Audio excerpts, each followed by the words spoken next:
सबका स्वागत है हमारे प्यारे से चैनल फिजिक्स ऑल अराउंड पर। तो आज से हम एक ब्लास्टर सीरीज शुरू कर रहे हैं, रिवीजन सीरीज, और ये टारगेट करेगी जेई 2020 को।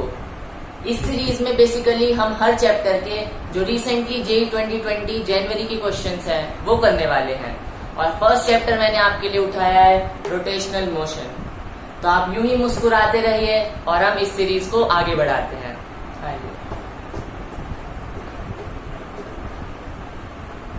तो ये आपका जेई मेंस जनवरी का पेपर 3 दिन हुआ। तो आइए अब हम करते हैं 7 जनवरी मॉर्निंग का क्वेश्चन। ये है क्वेश्चन नंबर 1। तो क्वेश्चन क्या कहता है, यहाँ पर आपको एक पुली गिवन है और इस पुली से एक मास m है जो कि सस्पेंड किया गया है। यहाँ पर इन्होंने पुली का भी मास दिया है जो कि m है। और क्वेश्चन में क्या पूछा है कि अभी ये सिस्टम इनिशियल कंडीशन में है, अगर इसको छोड़ा जाए तो ये मास नीचे आएगा। तो जब ये h हाइट नीचे आ जाएगा, ये वाला मास, तब पूछा ये है कि इस पुली की एंगुलर वेलोसिटी कितनी होगी। तो हमें यानी इस पुली के लिए ओमेगा निकालना है। तो इस क्वेश्चन को हम 2 तरीके से कर सकते हैं, या तो एनर्जी कंजर्वेशन अप्लाई कर सकते हैं या फिर फोर्सेज और टॉर्क से डील कर सकते हैं। इजी एनर्जी कंजर्वेशन वाला है, तो आइए पहले वही देखते हैं। तो अगर आप इनिशियल कंडीशन की बात करें तो इनिशियली हम पहले पोटेंशियल एनर्जी की बात करते हैं। पोटेंशियल एनर्जी यहाँ पर 0 होगी, और 0 इसलिए होगी क्योंकि हम इस हाइट को h = 0 मान रहे हैं। पोटेंशियल एनर्जी के क्वेश्चंस हम जब भी सॉल्व करते हैं हम एक रेफरेंस लाइन मानते हैं, और उस रेफरेंस लाइन पर हाइट 0 होती है। तो हमने यहाँ पर रेफरेंस लाइन मानी है। अगर हम इस रेफरेंस लाइन के नीचे की हाइट लेते हैं तो पोटेंशियल एनर्जी नेगेटिव में लिखी जाएगी। अगर हम यहाँ पर फाइनल कंडीशन की बात करें तो हमारी जो पोटेंशियल एनर्जी है ये -mgh लिखी जाएगी। ये पोटेंशियल एनर्जी ब्लॉक की है, पुली तो फिक्स्ड है, पुली मोशन नहीं कर रहा है। आइए बात करते हैं काइनेटिक एनर्जी की। तो इनिशियल कंडीशन में ब्लॉक हो या मास या फिर पुली हो, तो दोनों ही रेस्ट पर थे, तो इसलिए काइनेटिक एनर्जी 0 ही है इनिशियल कंडीशन में भी। और फाइनल में क्या होगा, ब्लॉक नीचे आया है तो इसने कुछ वेलोसिटी गेन की होगी, साथ ही पुली ने रोटेट किया है तो पुली में भी कुछ रोटेशनल काइनेटिक एनर्जी आएगी। तो इसलिए अगर हम काइनेटिक एनर्जी ब्लॉक की लिखें तो वो होगी 12 mv²। और वहीं अगर हम काइनेटिक एनर्जी पुली के लिए लिखते हैं तो वो हो जाएगी 12 I⍵²। यही ओमेगा हमें फाइंड करना है। तो अगर हम इसको इक्वेट करें तो इनिशियल एनर्जी इक्वल होगी फाइनल एनर्जी के। इनिशियल एनर्जी 0 है, फाइनल एनर्जी हो गई -mgh plus 12 mv² plus 12 I⍵²। यहाँ पर हमें v और I की वैल्यूज पुट करनी है। तो ये जो v है ये ट्रांसलेशनल वेलोसिटी है, और इस वेलोसिटी को हम ω/r लिखते हैं। वहीं I की बात करें तो वो मोमेंट ऑफ इनर्शिया है। हमें इस क्वेश्चन में ये गिवन था कि ये जो पुली है ये डिस्क है। तो डिस्क के लिए हमें पता है कि यहाँ पर I की वैल्यू हो जाएगी mr²/2। इसी m के यूज के लिए हमें यहाँ पर पुली का भी मास दिया था, क्योंकि यहाँ पर जो चीज रोटेट करती है हम उसी का ही मास रखते हैं। इस पुली की ही ये रेडियस है जो कि हमने r लिखी है। तो अब हम इस क्वेश्चन में ये सारी वैल्यूज पुट करते हैं। ये mgh इधर आ जाएगा, ये बना 12 mω/r² प्लस 1/4 mω/r²। जब आप इसको सॉल्व करेंगे तो ये 3/4 हो जाएगा। जस्ट आपको यहाँ से ओमेगा की वैल्यू निकालनी है। आप देखिए यहाँ पर m से m कैंसिल हो गया, तो अगर आपको ओमेगा की वैल्यू निकालें तो ये आ जाएगी 4gh/3r²। यहाँ से आप r कॉमन निकाल लीजिए, तो ये 4gh/3, ये आपका आंसर आ गया। यही एक क्वेश्चन था और ये हमारे ऑप्शन ए से मैच करता है। इस वाले क्वेश्चन में मैं ऑप्शंस नहीं लिखे, नेक्स्ट क्वेश्चन से वो भी लिख दूंगा। अब हम इसी क्वेश्चन को देखते हैं हमारे सेकंड मेथड से। वो होगा हमारा टॉर्क का, और जो न्यूटन्स वगैरह से डील करेगा, फोर्सेस वगैरह से। आइए मैं पहले आपको इसके सारे ऑप्शन ही बता देता हूँ। फर्स्ट ऑप्शन था ये, यहाँ पर सेकंड ऑप्शन है ये, और सी और डी में भी ज्यादा फर्क नहीं है, बस यहाँ पर जो आर है वो ऊपर है। तो आप देख सकते हैं ये जो चारों ही ऑप्शंस हैं वो थोड़े बहुत क्लोज हैं। तो अगर आपको इस कंसेप्ट को थोड़ा भी आइडिया नहीं है तो आप इसमें गेस नहीं कर सकते, क्योंकि आंसर कुछ भी हो सकता है। चलो तो हम सेकेंड मेथड देखते हैं। अगर आप बात करें टॉर्क की पुली के लिए, तो हम टॉर्क को लिखते हैं जो फोर्स यहाँ पर इसको रिजल्ट करती है रोटेशनल मोशन के लिए। तो ऐसी कौन सी फोर्स है जो इसको रोटेट करा रही है? वो फोर्स है टेंशन की फोर्स। और यहाँ पर हम क्या लिखते हैं? परपेंडिकुलर डिस्टेंस लिखते हैं। तो आप देख सकते हैं कि इस टेंशन के परपेंडिकुलर ही डिस्टेंस रेडियस है। अब ये परपेंडिकुलर डिस्टेंस जो होता है ये किन किन पॉइंट्स के बीच में होता है, ये जानना बहुत जरूरी है। जिस पॉइंट पर फोर्स एक्ट करती है, यानी कि वो पॉइंट ऑफ कॉन्टैक्ट, और जो एक्सिस ऑफ रोटेशन का पॉइंट है, एक्सिस ऑफ रोटेशन का पॉइंट ये है, तो उनके बीच का परपेंडिकुलर डिस्टेंस आर कहलाता है। मैं उम्मीद करता हूँ आपको ये क्लियरली समझ आएगा। तो इसलिए हम टॉर्क का वैल्यू आएगी, वो आएगी टेंशन और आर। ये जो आर है यही परपेंडिकुलर डिस्टेंस है। अब हमें टेंशन नहीं पता, तो टेंशन हम कैसे निकालेंगे? उसके लिए आइए हम ब्लॉक के ऊपर देखते हैं कि कौन कौन सी फोर्सेस लग रही हैं। तो अगर ये ब्लॉक है तो ब्लॉक पर mg डाउनवर्ड लग रही है और साथ ही में टेंशन अपवर्ड लग रही है। ये रही टेंशन की फोर्स, और ये नेट डाउनवर्ड मोशन कर रहा है। तो क्या लिखेंगे हम? F net. एफ नेट हो गया mg माइनस टी, और ये न्यूटन लॉ के हिसाब से ma के इक्वल है। तो अगर हम यहाँ से टेंशन की वैल्यू निकालें तो वो आएगी mg माइनस ma। यहाँ पर आप a की वैल्यू पुट कर सकते हैं। क्या आप a को अल्फा आर लिख सकते हैं? हमने a equals to alpha r put किया है, क्योंकि हमें ओमेगा निकालना है। तो हम पहले एंगुलर एक्सेलरेशन निकाल रहे हैं, उसके बाद एंगुलर वेलोसिटी निकालेंगे। तो अगर आप ये टेंशन की वैल्यू ऊपर पुट कर दें तो देखते हैं क्या आंसर आने वाला है। ये हो गया torque equals to mg r minus m alpha r square. तो ये आपकी यहाँ पर टॉर्क की वैल्यू आ गई। और इससे हमें क्या पता चला है?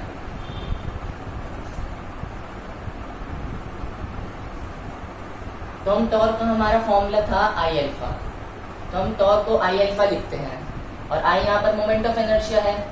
तो मोमेंट ऑफ इनर्शिया के लिए हमने यहाँ पर आई की जगह क्या लिखा? एम आर स्क्वायर अपॉन 2, और ये अल्फा एज इट इज। तो ये किसके इक्वल था? जो हमने यहाँ पर टेंशन निकाली है, m g r minus m alpha r square की। आप यहाँ से इजीली अल्फा को अलग कर सकते हैं। ये आएगा 3/2 alpha m r square equals to m g r. m से m कट गया, एक r से एक r कैंसिल हो गया। यहाँ पर अल्फा की क्या वैल्यू आई? 2g3r। ये आपकी अल्फा की वैल्यू आ गई। अगर आपको एंगुलर एक्सेलरेशन निकालना होता तो आप इसी तरीके से निकालते, पर इस क्वेश्चन में वेलोसिटी पूछी है। अब वेलोसिटी तक कैसे रीच किया जाए? आपको एक फॉर्मूला याद आ रहा होगा इनके रिलेशन के लिए। वो फॉर्मूला क्या था? Omega square equals to omega naught का स्क्वायर प्लस 2 अल्फा थीटा। ये थर्ड इक्वेशन ऑफ मोशन है जो कि रोटेशन के लिए है। आप यहाँ से इस तक पहुंच सकते हैं, लेकिन इस इक्वेशन की एक कंडीशन थी कि हमारा जो अल्फा है वो कांस्टेंट होना चाहिए। तो आइए पहले कंफर्म करते हैं कि ये इस कंडीशन को सेटिस्फाई करता है या नहीं। तो अगर आप देखें तो यहाँ पर ये जो एक्सेलरेशन है ये भी कांस्टेंट ही है। जो ब्लॉक है वो एक कांस्टेंट एक्सेलरेशन से नीचे आ रहा है, क्योंकि और कोई फोर्स ही नहीं लग रही है।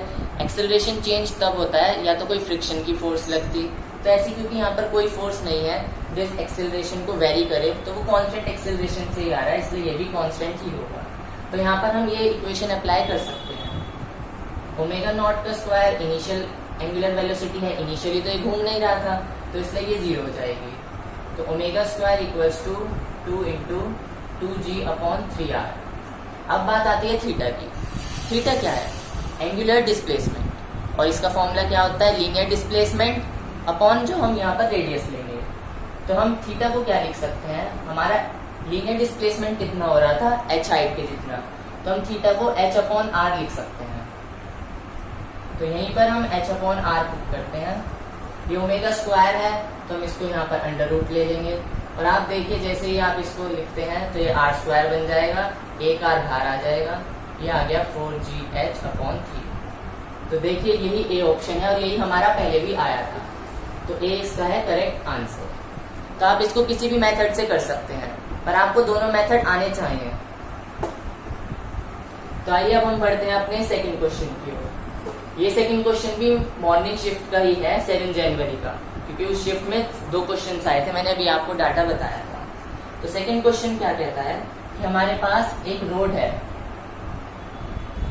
और इस रोड के लिए ये इसका सेंटर है, तो यहाँ से यहाँ तक की डिस्टेंस कितनी होगी L/2, अगर हम रोड की लेंथ को L मान रहे हैं तो क्वेश्चन में हमसे यहाँ पर ये कितना डिस्टेंस हुआ L/4, यानी इन दोनों का सेंटर हो गया है।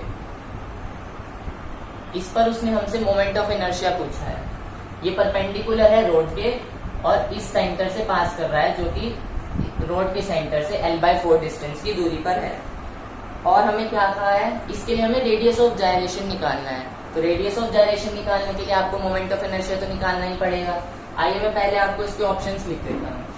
तो इसका ए ऑप्शन है 7/48 √L, और इसका बी ऑप्शन है 5/48 √L, सी ऑप्शन है 7/24 √L, और इसका लास्ट ऑप्शन है 19/24 √L।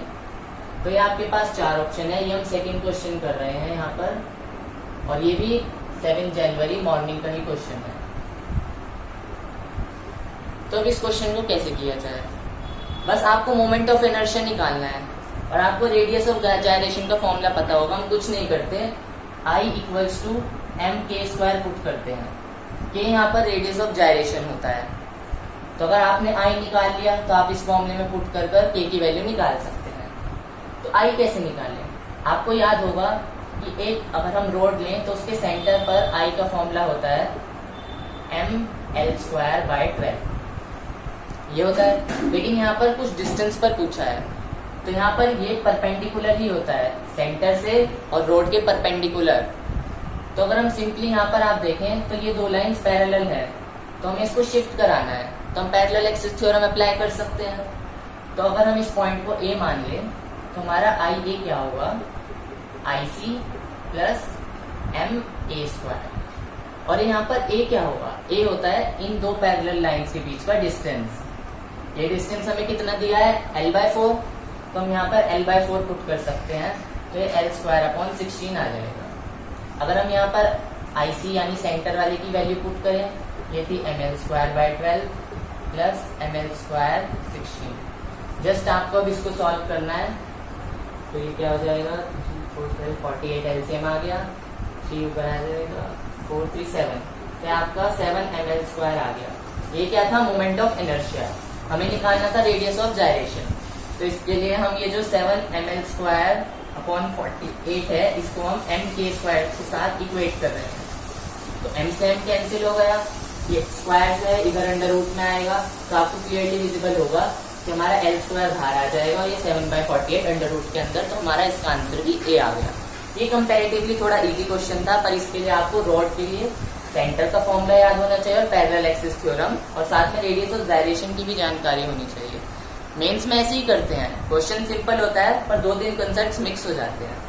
आइए अब बढ़ते हैं हम 8 जनवरी के क्वेश्चन की तरफ। तो 8 जनवरी का जो क्वेश्चन है वो मॉर्निंग का जो है वो थोड़ा सा टिपिकल है। उसमें क्या कहते हैं, हमें सिग्मा देते हैं A + BR। ये सिग्मा क्या है, यह है surface mass density. Surface mass density. अब इस सरफेस मास डेंसिटी का क्या मतलब हुआ, जैसे आप डेंसिटी पढ़ते हैं वो वॉल्यूम डेंसिटी होती है, तो उसमें मास अपॉन वॉल्यूम लिखते हैं। तो सरफेस का मतलब हो गया एरियल, यानी इसका फॉर्मूला होगा simply mass upon area, that's it. यहाँ पर ये A है तो आप इसको मैं पूरा ही लिख देता हूँ एरिया। ये A और B यहाँ पर क्या है, ये यहाँ पर कॉन्स्टेंट्स हैं। और क्वेश्चन में क्या गिवन है, ये डिस्क के लिए गिवन है, यानी आपको एक डिस्क दी है, ये यहाँ पर पूरा सॉलिड है, यही डिस्क होती है। तो डिस्क के लिए आपको सरफेस मास डेंसिटी दिया है, और अगर आप देखें तो ये R पर डिपेंड करते हैं, डायरेक्टली प्रोपोर्शनल है। R क्या है, सेंटर से आप जो भी डिस्टेंस लेंगे, इस डिस्क की रेडियस वैसे A दे रखी है, यानी इस डिस्क की जो रेडियस है वो क्वेश्चन में हमें A गिवन है। और R क्या है, R यहाँ पर रेडियस नहीं है, R डिस्टेंस है। सेंटर से हम जहां भी बात करेंगे डिस्क के ऊपर, सपोज करिए आप यहाँ पर थोड़ी सी आगे गए, ये आपका डिस्टेंस R है, तो यहाँ पर आपका कितना मास होगा ये आप इससे निकाल सकते हैं। तो जैसे जैसे आप r को बढ़ाएंगे आपकी सरफेस मास डेंसिटी बढ़ेगी, यानी हम कह सकते हैं कि आपका मास बढ़ेगा। तो इसमें हो क्या रहा है, एक आपके पास डिस्क है, यहाँ पर तो छोटा छोटा सा कम कम मास है और यहाँ पर आकर बहुत ही ज्यादा मास हो गया। तो ये वो कहना चाह रहा है क्वेश्चन में। तो हमसे पूछा क्या है, हमसे इसमें भी मोमेंट ऑफ इनर्शिया ही पूछा है। तो मोमेंट ऑफ इनर्शिया हमें निकालना है about an axis passing through centre and perpendicular to plane, यानी जो डिस्क के सेंटर से पास हो और एक डिस्क के परपेंडिकुलर हो, हमें वो मोमेंट ऑफ इनर्शिया निकालना है। तो अगर यहाँ पर ऐसा कुछ ना होता, मतलब जो मास है वो यूनिफॉर्म होता, तो आप फॉर्मूला क्या लगाते हैं डिस्क के लिए, mr²/2। ठीक है, ये आपका एक डिराइव्ड फॉर्मूला है, पर ये तभी के लिए ट्रू है जब आपका यहाँ पर मास कांस्टेंट हो, लेकिन ऐसा नहीं है क्योंकि मास वेरी कर रहा है, इसलिए आप इस क्वेश्चन में ये फॉर्मूला नहीं लगा सकते। आप ये डिराइव इंटीग्रेशन से करते हैं, तो इसलिए हमें यहाँ पर इंटीग्रेशन अप्लाई करना ही पड़ेगा। वो कैसे करते हैं, करना है वो देखते हैं। अच्छा, मैं आपको पहले इसके भी ऑप्शंस लिख देता हूँ। आपको निकालना आई ही है मोमेंट ऑफ इनर्शिया जो सेंटर से पास करे और डिस्क के परपेंडिकुलर हो। ऑप्शंस क्या हैं, 2π a4 a/4 plus ba/5। B option है 2π a⁴ a4 प्लस b5। आप देख सकते हैं ये सारे ऑप्शंस भी काफी क्लोज है, पाई a⁴ a4 प्लस ba/5।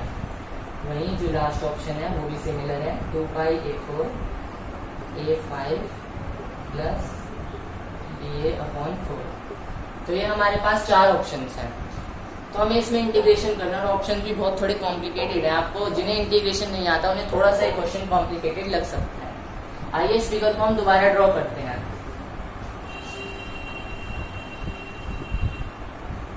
यह आपकी डिस्क है, इस डिस्क की रेडियस a है।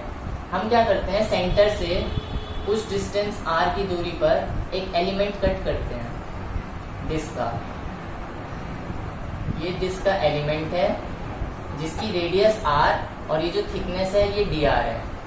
हम इंटीग्रेशन के क्वेश्चन में ऐसे ही करते हैं कि एक एलिमेंट कट करते हैं। तो एलिमेंट इसका क्या है, रिंग है, एक रिंग बन गई, तो डिस्क का एलिमेंट रिंग होता है। अब हम बात करते हैं जो हमें गिवन था सरफेस मास डेंसिटी। तो अगर हम इस छोटे से एलिमेंट की बात करें, अभी हम क्या एलिमेंट की बात कर रहे हैं, तो इस एलिमेंट के लिए सिग्मा को आप कैसे लिखेंगे, अगर इस एलिमेंट का मास dm है और यहाँ पर आपको एरिया पुट करना है, आप इस रिंग को अगर खोल दें, ये क्या है एक रिंग है, अगर आप इसको यहाँ से कट कर कर खोल दें तो एक सिंपली रोड बन जाएगी जिसकी लेंथ क्या होगी, इस रिंग का सरकमफ्रेंस यानी कि 2πr और इसकी थिकनेस क्या है dr, तो ये यहाँ पर dr है। तो यहाँ से आप इसका एरिया निकाल सकते हैं लेंथ इंटू ब्रेथ कर कर, तो इसका एरिया आएगा 2πr dr, ये इसका एरिया आ गया। ऐसे ही हम इसको इंटीग्रेट करेंगे, यहाँ से आप सिग्मा की वैल्यू पुट कर सकते हैं, वो क्या है a प्लस br। यहाँ से आप वैसे dm निकाल सकते हैं, पर हमें खाली dm नहीं निकालना है, हमें यहाँ पर I निकालना है, मोमेंट ऑफ इनर्शिया। I को हम यहाँ पर क्या फॉर्मूला पुट करते हैं, dm r² का इंटीग्रल। मैंने कहा था कि इसके लिए हम कोई प्री प्लान्ड फॉर्मूला यूज नहीं कर पाएंगे क्योंकि यहाँ पर मास कांस्टेंट नहीं है। तो अगर ऐसा कुछ भी होता है, ये फॉर्मूला हर जगह वैलिड है कि आप इंटीग्रल करें dm r² का। याद रखना ये r² यहाँ पर रेडियस नहीं है यार, यही डिस्टेंस है कि आप जिस एलिमेंट की बात कर रहे हैं उस एलिमेंट का कितना डिस्टेंस है सेंटर से। तो आपको उसको सॉल्व करना है। मैं यहाँ पर थोड़ा सा रब कर देता हूँ, आपने ऑप्शंस नोट कर लिए होंगे। मैं वैसे आपको बता दूं इस ऑप्शन का आंसर जो आएगा वो, चलो मैं बता दूंगा आपको। हाँ, तो अब आप इसको इंटीग्रेट करते हैं। यहाँ पर dm की क्या वैल्यू आएगी, आप यहाँ पर मल्टीप्लाई कर सकते हैं, 2πr a dr plus b 2πr² dr। ये यहाँ पर dm की वैल्यू आई और यहाँ पर है r², तो r² की मल्टीप्लाई होगी, मैं डायरेक्ट लिख रहा हूँ, ये r² की जगह फिर r⁴ हो जाएगा। और हमें इस पूरे का इंटीग्रेशन करना है। इस dr को आप कॉमन लेकर बाहर भी लिख सकते हैं, बात वही हुई। अब आपको इंटीग्रेशन कहाँ से कहाँ करना है, आपको 0 से लेके a तक करना है। क्योंकि ये आपकी एलिमेंट रिंग 0 से शुरू होकर इस पूरे एरिया को कवर करेगी और इसकी रेडियस क्या थी a। तो यहाँ पर हम लिमिट पुट करेंगे 0 to a। तो यहाँ पर आप इसको इंटीग्रेट करिए, ये बन जाएगा r⁴ 2π/4a प्लस 2b पाई r⁵/5। तो आपका ये है मोमेंट ऑफ इनर्शिया। तो हम इसमें से कॉमन ले लेते हैं क्योंकि इसमें भी कॉमन लिया हुआ था। अच्छा, हम यहाँ पर पहले पुट करना भूल गए, ये है 0 से a। तो जब आप पुट करेंगे तो ये r4 क्या बन जाएगा a4 और ये r5 क्या बन जाएगा a⁵ क्योंकि आप r की जगह 0 पुट करेंगे वो सारी टर्म तो 0 ही हो जाएगी। तो यहाँ से आप 2πa⁴ कॉमन ले लीजिए, क्या बचता है a/4 प्लस ba/5। तो आप देख सकते हैं ऐसा ही ऑप्शन मैंने कुछ लिखा था, ये वैसे ऑप्शन नंबर ए है, आप देख सकते हैं। तो इस वीडियो को हम यहीं समाप्त करते हैं। अभी हमने 3 क्वेश्चन लिए हैं। ये क्वेश्चन मॉर्निंग का था 8 जनवरी का। अभी 8 जनवरी के 2 क्वेश्चन इवनिंग के बचते हैं और वहीं 9th के भी 2 क्वेश्चन बचते हैं, वो हम नेक्स्ट वीडियो में कवर करेंगे। तो मैं आशा करता हूँ आपको ये सारे क्वेश्चन समझ में आए होंगे। ऐसे ही आप बने रहें। Thank you.